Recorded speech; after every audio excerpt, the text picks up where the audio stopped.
Welcome to Live from Mars. My name is Alex. You may know me as Mars from TikTok, Instagram, this podcast, hopefully wherever you're finding this content. I appreciate you tuning in. Hope you guys are doing well. It's been about 2 weeks since the last episode where I sat down with Sam Duboff of Spotify for Artists to talk all things the Spotify Loud and Clear report. If you didn't get to check out that interview, I highly encourage you to do so. You're definitely going to learn something new that you didn't know about the music industry, so it's definitely worth the listen. In my completely unbiased opinion, of course. This episode is going to be a little bit different than the ones you guys are probably used to, but I'm looking to do a little bit more of a structured format where we start off going through what happened in this week's music, what's happening on the Billboard charts, any big highlights from there. Then we'll go into some of my favorites from this week's New Music Friday. And this week's major release is Selena Gomez and Benny Blanco's new collaborative album, I Said I Love You First. So we're going to dive deep into what I thought about the record, talk about some of the favorite songs, talk about where I think this means Selena is heading in her career, and go into some other highlights from New Music Friday as well. And then we'll wrap up with a little bit of a what's happening next. So what's going to happen in the next week, who's releasing next Friday, give you something to look forward to, and I'll be covering that on the next episode of Live from Mars. And before I get into it, if you are not already following the podcast on your favorite podcast provider or subscribed on YouTube, this is a great chance to go make sure you do that so you are instantly notified whenever a new episode of Live from Mars comes out. It means the world to me. It's how we get the podcast to grow. It's how we get really cool special guests to come on. So I appreciate the love and support there. And without any further ado, let's kick things off.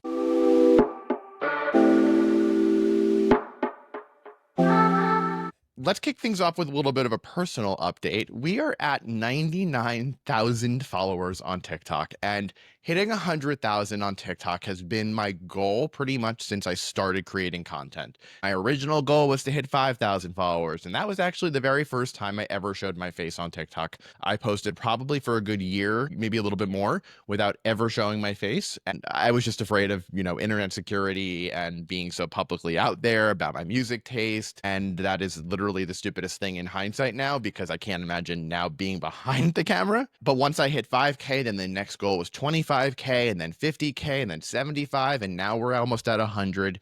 This is literally a dream 4+ years in the making. So if you're not already following on TikTok, I'd really appreciate it if you did. And once we hit 100K, that just opens so many more doors to getting this podcast to grow, to getting special guests on the podcast, like I said. So really appreciate all the love and support you guys have been giving over the last few months, especially since the podcast came out. But really, if you've been following since the beginning, huge thank you for everything. The game has certainly been evolving. I mean, I've been diving a lot more into these reaction videos, which you guys seem to be loving. Those are the ones that seem to do better than anything else on TikTok. So it's really fun for me to get to sit down and watch these music videos, live performances, listen to a song for the first time, and show how I take in new music and what my raw impressions are of new songs when I hear them. So I'm really enjoying doing those, and I keep reaching out to you guys on my Instagram story. If you're interested in seeing reactions or telling me to listen to a certain song, album, performance, you tell me, I'll check it out, and we'll see how I like it, right? But without any further ado, let's get into what happened on last week's Billboard charts.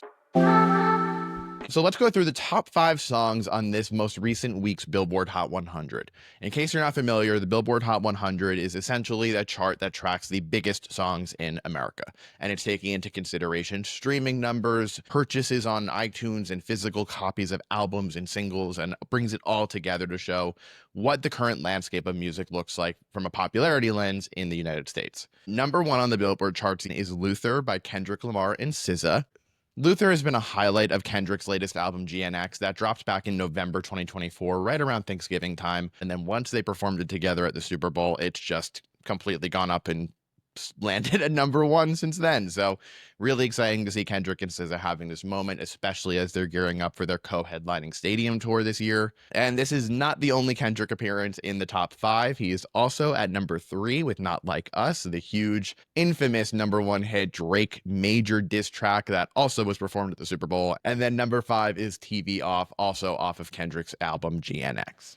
And the success that Kendrick is having is really incredible to see how post-Super Bowl, he is still delivering chart-topping success, massive streaming numbers. But it's cool to see that he's having yet another commercial renaissance, because back in 2017 when he released Damn, that was kind of the big commercial breakthrough, like mainstream breakthrough of Kendrick Lamar. Granted, To Pimp a Butterfly and Good Kid, Mad City are some of his best work and have some of my favorite Kendrick songs on them of all time. But Damn was really the big commercial breakthrough album for Kendrick, and now having yet another peak with GNX. He's looking pretty good for that Album of the Year Grammy, guys. I'm not going to lie. He's definitely going to get nominated for Album of the Year. I'd be shocked if he didn't, and it very well could lead to a win. So we'll see what happens. So with Kendrick at spots 1, 3, and 5, spot number 2 goes to Die With a Smile by Lady Gaga and Bruno Mars. This is off of Gaga's new album Mayhem that came out earlier this month. It debuted at number 1 on the charts. We'll get into some of those highlights in a minute. And then number 4 goes to the song that is literally refusing to go away. It is a bar song, Tipsy by Shaboozey.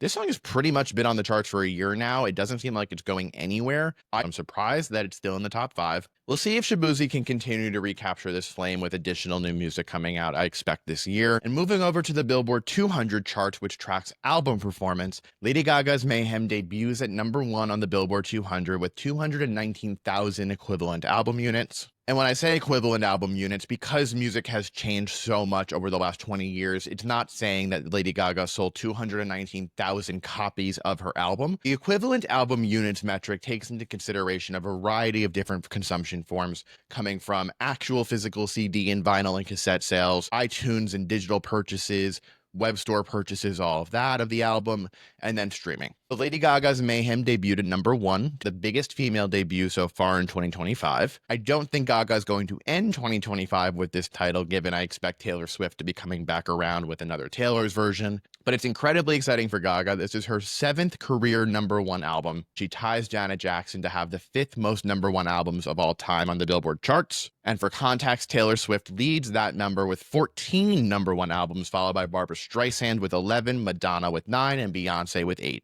And then going back over to the Hot 100, a bunch of songs from Mayhem debuted, including Die With a Smile at number 2. The next highest song goes to Abracadabra at number 19, which I'm a little surprised by. I thought that could land a little bit higher. You then have Garden of Eden at 52, Vanish Into You at 61, How Bad Do You Want Me, the Gaga doing Taylor Swift song at 69, and a few more. I'm pretty satisfied with where Gaga is landing with Mayhem right now. From an album perspective, landing at number 1 was kind of a necessity at this point, and the reason why Die With a Smile in my eyes was tacked on to the end of this album rather than being the standalone single it was originally intended to be was to get this exact moment. 2 weeks out, this album is still in constant rotation for me. My favorite songs, I have to say, are still Abracadabra, Garden of Eden, Perfect Celebrity, Vanish Into You, and Zombie Boy. Those 5 are the ones I'm returning back to the most. But it also just makes me remember that after almost 20 years of a music career, Gaga is still creating really strong pop music. What I loved most about Mayhem is that it was allowing Gaga to tap into some new side of artistry while reminding everybody of why she is one of the best artists of our generation.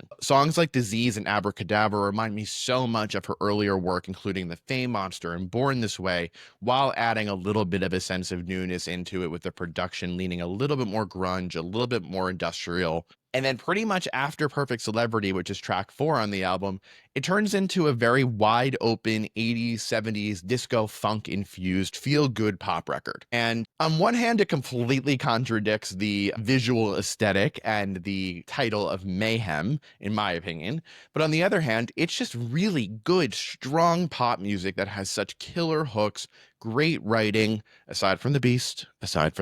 It gives me hope for Gaga as we head into the rest of 2025, and with the Grammy eligibility period ending in September, we're about halfway through now. I can very easily see Gaga landing a Best Pop Vocal Album nomination. Album of the Year is going to be a little bit more competitive for her. She hasn't traditionally done so well in the general field. I think if there's going to be a push for a general field nomination for Mayhem, I think it'd be smart for Gaga and her team to push Abracadabra over Disease, especially considering the fact that at this year's Grammys, that's when Abracadabra premiered. It feels like a very full circle moment. Abracadabra is really the song that rejuvenated the public's interest in Lady Gaga in this era, because Disease did fine, but not anything like crazy, not at all the captivating nature that Abracadabra brought on after it came out. So I think Abracadabra is going to be the song that they push her record and Song of the Year in addition to Best Pop Solo Performance.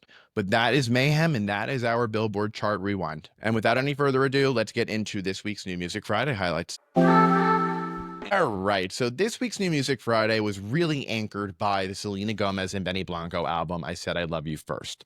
It is their first collaborative album. The duo is engaged. They are really going headfirst into bringing their romance to everybody's attention. It's a little bit cringy, but it's still crafting somewhat decent music. So we'll get into the album. I want to go through a bunch of the highlights of it, talk about what I thought of the record in a little bit more detail. But before we do all that, I listened to the new Music Friday playlist, so you don't have to.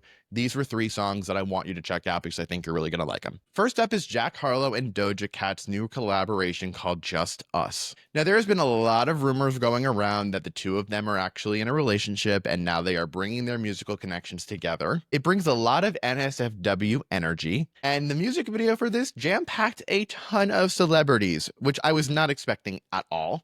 They were kind of having a dinner party with Matt Damon, John Mayer, Pink Pantherist, Nicholas Braun from Succession, a bunch of others, and Jack Harlow is the man behind the Fergie glamorous interpolating hit First Class. I'm not necessarily the biggest fan of Jack Harlow. I'm not the most well-versed in his sound. I think that he's fine. I don't necessarily think he's anything special, but Doja Cat is an artist who truly is aware of what her vision is. She may be a little problematic, and I don't agree with everything she does or says. There was a point in which she was literally hating on her fans and telling them to basically F off. So, maybe not the best way to garner attention, but publicity is publicity. But the two of them have this song together. Song number 2 goes to Jonas Brothers with their new single, Love Me to Heaven. I've been a fan of the Jonas Brothers pretty much since they debuted. It's very much like a childhood nostalgia play, but the band has been back together for about 6 years now. They reunited back in 2019 after a 5 or 6 year hiatus. And really since Happiness Begins, the brothers have been diving deep into this 70s funk, 80s disco, synth-inspired sound. They've been working a lot with Ryan Tedder, Jon Bellion, who we'll get to, and Love Me to Heaven feels like yet another celebratory moment for the brothers. It is very much in that 80s synth lane. It's solid production. It's absolutely nothing revolutionary. It is very much a straightforward song that is exactly what I would expect to get from the Jonas Brothers in 2025.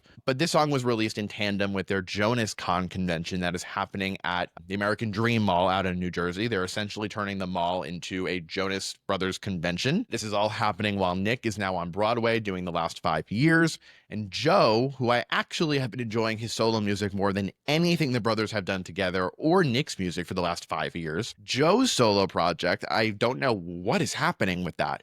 He originally announced it last summer. He had a single called Work It Out that dropped in July, which I was not a fan of, and yet he saw the video and commented on my review of it. A kissy face emoji, which is something I will never let down, / I saw it a month after he commented it, so F me, And then the follow-up to Work It Out was called What This Could Be. It came out in October, and it features this very dream-like production that envelops you in the world that the song is creating, and it's incredibly visual. I never thought a song by Joe Jonas would capture me as much as that one did. What This Could Be was in my top 50 songs of 2024. It's definitely worth checking out, probably more than this Love Me to Heaven one. But if you're a fan of the Jonas Brothers or you're into this 80s synth pop music, definitely worth a listen to both of them. Check them out. Let me know what you think. And then the third single highlight from this week's New Music Friday is Jon Bellion. I told you we'd come back to him. His new single, Wash, is out. This song has a gorgeous music video, and it really taps into what Jon Bellion's strengths are. He has a really incredible vocal tone. He has a really strong ear for writing,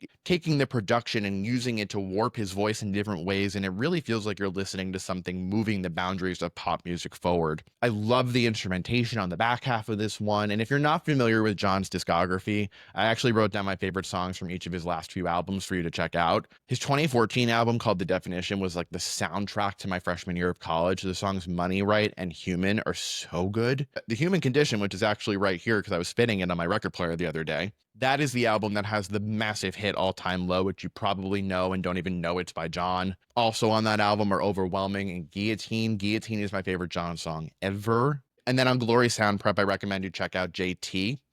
It's very funky. It's very strange. The tentpole release of this week's New Music Friday is Selena Gomez and Benny Blanco's I Said I Love You First. This is the first collaborative album from the engaged duo. This album was announced last month, and the 3 singles that preceded it were Scared of Loving You, Call Me When You Break Up with Gracie Abrams, and Sunset Boulevard. I have long been a fan of Selena Gomez's music career. I vividly remember being on a bus back in 2013, leaving Pompeii, Italy, somehow finding a version with the limited data that I had on my iPhone at the time of Stars Dance, listening to that album on repeat for months to come. From there, we went into Revival from 2015. That is still, I think, Selena's best album. You have 3 top 10 hits from that album, including Good For You, which is one of my favorite Selena songs ever, especially the version in the music video. It is stripped back. The production is the original demo version. It's beautiful. You also have Same Old Love, which was co-written by Charlie XCX, who makes a return to Selena's musical world on this album, which we'll get to. And then you have Hands to Myself, which is probably one of Selena's most adventurous songs she's ever made. I Said I Love You First is definitely more sonically adventurous than Rare and Revival. I think if you're a fan of Rare, you're going to enjoy this project. But the 3 singles that came out originally were kind of red herrings as to what the rest of the album was actually going to entail. Now, the story being told throughout I Said I Love You First is Selena and Benny's love story. How Selena has experienced a bunch of heartbreaks and how they all led her to finding Benny, to falling in love with him, and now getting married. And that story does progress throughout the album, and you are getting different sides of the emotional spectrum, from scornful breakups to heartbreak to feeling insecure about body image and how you have a chance at love again, into being hot and heavy with someone special on a song like Cowboy. And I have to be honest here. The 3 lead-up singles left me feeling incredibly worried about the state of this album.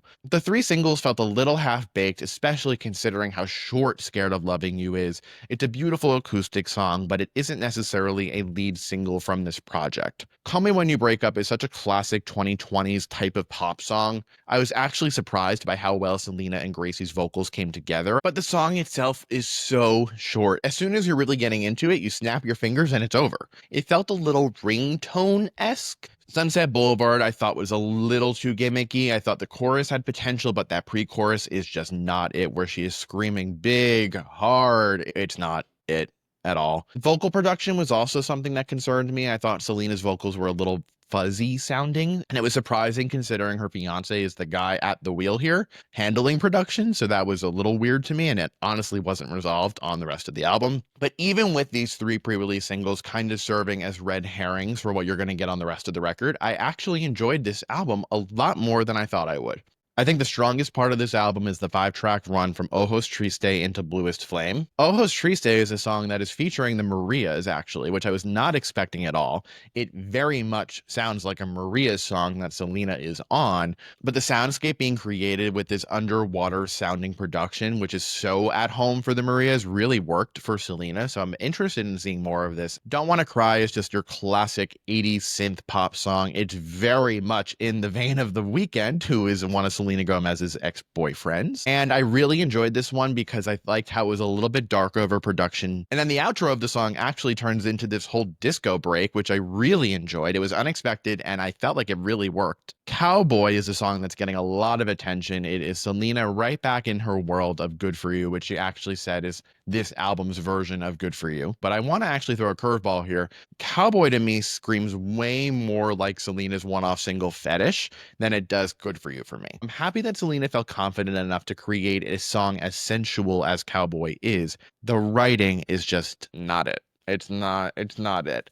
Good For You, Fetish, those were intriguing productions, and those were really interesting lyrics to throw in for a lot of it. This one just felt way too on the nose. And my personal favorite song on I Said I Love You First wraps out that 5-track run. It is Bluest Flame. Now, Bluest Flame is getting a lot of attention because it was co-written by Charlie XCX, and a lot of people feel that it literally is a Charlie XCX song that Selena Gomez is doing karaoke on. I do understand where these people are coming from. This is a production style that Selena has never touched. She has obviously had her hand in a number of EDM hits, including Kygo's It Ain't Me, Zed's I Want You to Know. She has some of her own EDM leaning moments as well, like a Back to You and a Wolves with Marshmello.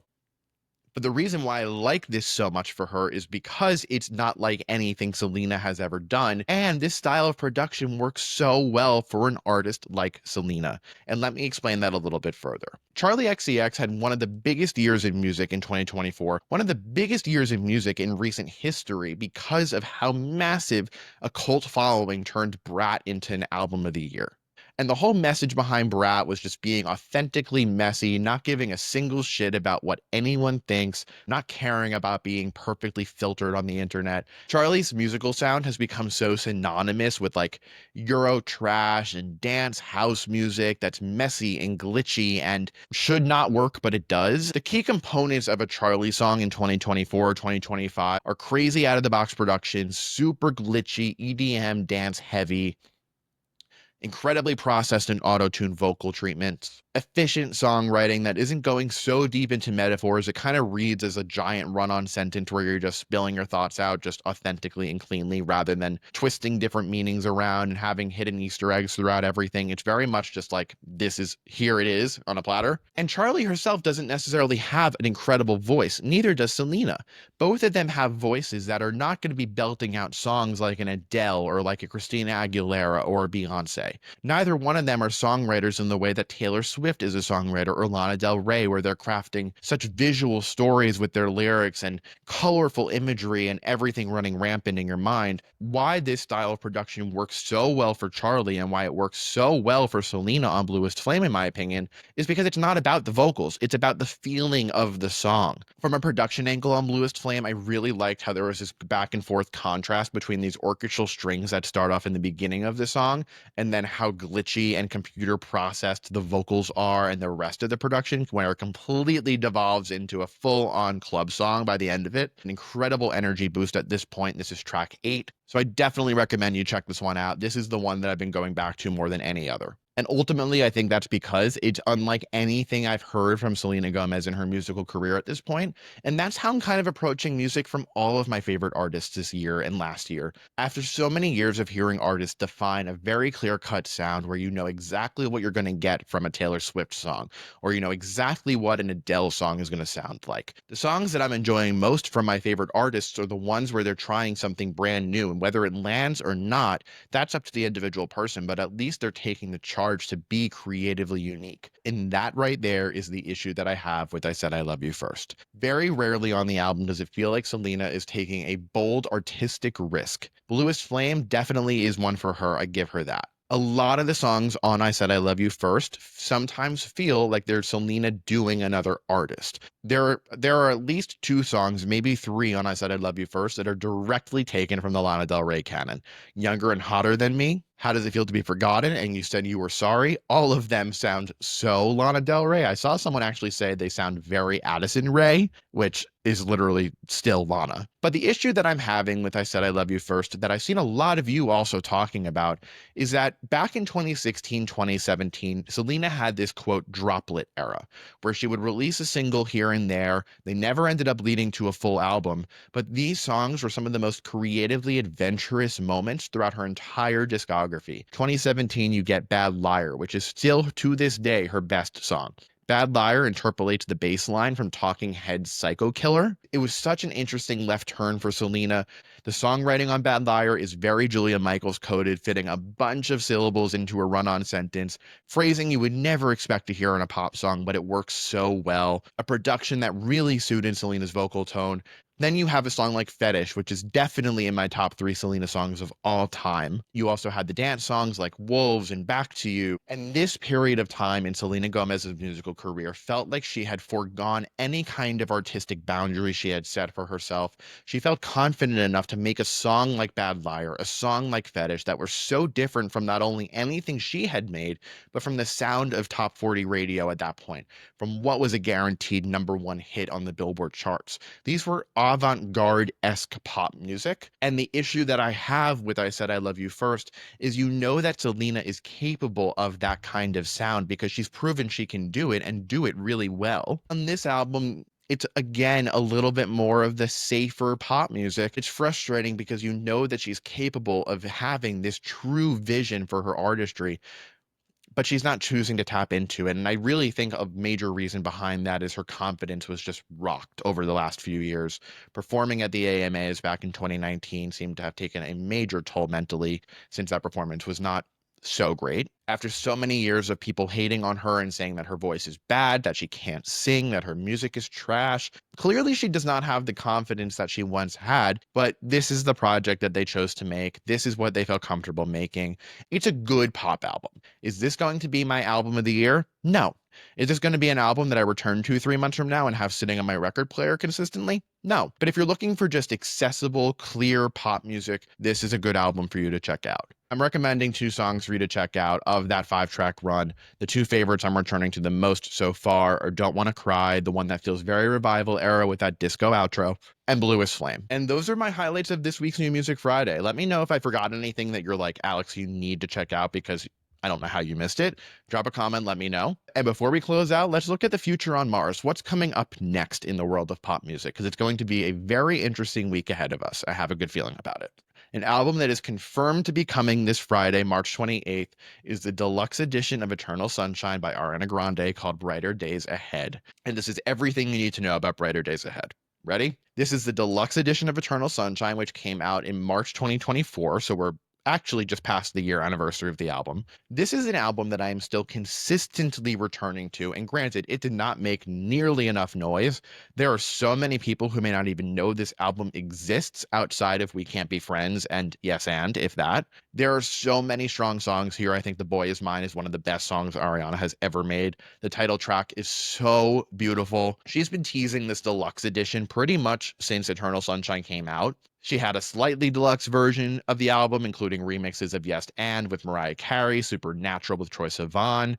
She then had a slightly deluxe and also live version of the album where she cherry-picked a few of the songs to perform live and tack on. They're obviously amazing. But this is the official deluxe edition of Eternal Sunshine. We are getting 6 new songs, the first of which is actually an extended version of Intro End of the World. Intro End of the World was one of the unexpected hits from this album. It's literally an intro song. It's pretty straightforward. It's very short, which is why it's getting an extended edit, but it did very well on TikTok and streaming platforms. The additional new songs are called Twilight Zone, Warm, Dandelion, Past Life, and Hampstead. Ariana is not only releasing these 6 new songs, but she is releasing about a 30-minute short film called Brighter Days Ahead that is going to follow the character that she introduced in the We Can't Be Friends music video as she continues down the storyline inspired by the movie Eternal Sunshine of the Spotless Mind, where the characters in that film and Ariana in the We Can't Be Friends music video selectively chooses to erase painful memories to be able to live life a little bit happier. It's kind of giving Severance if you've watched it. Of these 6 new songs, the one that is getting the most fan attention so far is Hampstead, which is the final song on the record. Hampstead is the area in London where Ariana lives while filming the Wicked movies. I presume this is going to have something to do with either that experience or falling in love with her co-star Ethan Slater and current boyfriend. Ariana is one of those artists that really does not half-ass a vision that she has. She is in the studio, comping her own vocals, producing her own music, writing her own lyrics. She is definitely at the helm, creating this Brighter Days Ahead short film. She's acting in it, which we've all seen from Wicked. She is a killer actress, deserving of that Oscar nomination. I can't wait to have this story expanded upon that I've been living with for the last year. Of these 6 songs, let me know which one you're most excited for. I think based on track titles alone, I'm really intrigued by Dandelion, because dandelions are really pretty when they're in the ground, but they're actually weeds. And I remember growing up, whenever I would pick one, someone would say, oh, good, like pick it out because it's not good for the land. So I'm very curious how she's going to tackle the writing and the symbolism of a dandelion here. And then Hampstead is surely going to be an emotional one, so I'm excited for that. And outside of Ariana Grande, Miley Cyrus has been teasing her new album called Something Beautiful for the last few weeks. Back at the end of 2024, there was an interview that announced Something Beautiful as an upcoming project that has a short film attached to it as well. It's supposed to be very avant-garde, pushing the boundaries of what Miley has done musically to their extremes, going headfirst into this, like tapping into some horror aesthetics, high fashion. It seems to be what Columbia Records' biggest priority is going to be in 2025 between her and the eventual Harry Styles release. There have been posters popping up in major cities. I actually saw one on my walk home last night. I'm expecting an announcement to be coming really any day now, with the potential single release dropping this Friday or next Friday. I imagine she's not really going to want to compete with Ariana for this week's New Music Friday, but they're on different labels, and Ariana's is the deluxe edition, so I don't know how much noise it's really going to make compared to like a brand new Miley Cyrus single for a new album. We'll see. I'm expecting something to come in the next few days, so we'll see how well this ages. And that is all I've got for you guys. Those are my highlights of this week's New Music Friday. My review of the I Said I Love You First Selena Gomez Benny Blanco album, peek into what's coming up next with Ariana Grande and Miley Cyrus. But if there are any other songs from this week's New Music Friday that you were a huge fan of and want me to check out, make sure you drop a comment, let me know. To close out, again, we are so close, less than 900 followers away from hitting 100,000 followers on TikTok. This is quite literally a dream come true. So if you're not already following on TikTok, please make sure you do so. If you're also not already subscribed to the podcast on Apple Podcasts, Spotify, YouTube, wherever you're watching or listening, I really appreciate it if you follow the podcast. That is how we get this to grow. Thank you all for taking the time to listen. I hope you guys enjoyed, and I will see you all next time. Have a good one. Bye.